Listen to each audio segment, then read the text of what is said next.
Item ಯಾವುದೇ ಇರಲಿ try ಮಾಡಿ ಆಚಿ ಚಿಕನ್ ಮಸಾಲಾ. ಆಚಿ ಚಿಕನ್ ಮಸಾಲಾ. ಮಾಜಿ ಮುಖ್ಯಮಂತ್ರಿ ಸಿದ್ದರಾಮಯ್ಯನವರನ್ನ ಭೇಟಿಯಾಗಿದ್ದಾರೆ ಡಿಕೆ ಶಿವಕುಮಾರ್. ಕಾವೇರಿ ನಿವಾಸದಲ್ಲಿ ಪತ್ನಿ ಹಾಗೂ ಸೋದರನ ಜೊತೆ ಮುಖ್ಯಮಂತ್ರಿ ಡಿಕೆ ಶಿವಕುಮಾರ್ ಮಾಜಿ ಮುಖ್ಯಮಂತ್ರಿ ಸಿದ್ದರಾಮಯ್ಯನವರನ್ನ ಭೇಟಿಯಾಗಿದ್ದಾರೆ. ಸಿದ್ದರಾಮಯ್ಯನವರ ಜೊತೆ ಉಪಹಾರವನ್ನು ಸಿಎಂ ಡಿಕೆ ಸೇವಿಸಿದ್ದಾರೆ. ಕನಕಪುರಕ್ಕೆ ತೆರಳುವ ಪೂರ್ವದಲ್ಲಿ ಭೇಟಿ ಕೊಟ್ಟಿರೋದು. ಹೌದು, ಸಚಿವ ಸಂಪುಟ ವಿಸ್ತರಣೆ ಸೇರಿದಂತೆ ಹಾಗಾದರೆ ಈ ಒಂದು ಭೇಟಿಯಲ್ಲಿ ವಿವಿಧ ವಿಷಯಗಳ ಚರ್ಚೆ ಏನಾದರೂ ಆಯ್ತಾ? ಕುತೂಹಲ. ದೆಹಲಿಗೆ ತೆರಳುವ ಮುನ್ನ ಸಿದ್ದರಾಮಯ್ಯ ಜೊತೆ ಮಂಥನ ನಡೆದಿದೆ. ಮಾಜಿ ಸಿಎಂ ಸಿದ್ದರಾಮಯ್ಯನವರನ್ನ ಹಾಲಿ ಸಿಎಂ ಡಿಕೆ ಶಿವಕುಮಾರ್ ಭೇಟಿಯಾಗಿ ಮಾತುಕತೆಯನ್ನು ನಡೆಸಿದ್ದಾರೆ. ನೀವು ದೃಶ್ಯದಲ್ಲಿ ಗಮನಿಸ್ಬೋದು, ಪತ್ನಿ ಹಾಗೂ ಸೋದರನ ಜೊತೆಯಲ್ಲಿ ಸಿದ್ದರಾಮಯ್ಯನವರನ್ನ ಭೇಟಿಯಾಗಿರುವುದು, ಕನಕಪುರಕ್ಕೆ ತೆರಳುವ ಪೂರ್ವದಲ್ಲಿ ಭೇಟಿಯಾಗಿರುವುದು.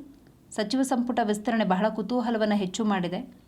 ಇದರ ನಡುವೆ ಈ ಒಂದು ಭೇಟಿ ಕುತೂಹಲವನ್ನು ಹೆಚ್ಚು ಮಾಡಿದೆ.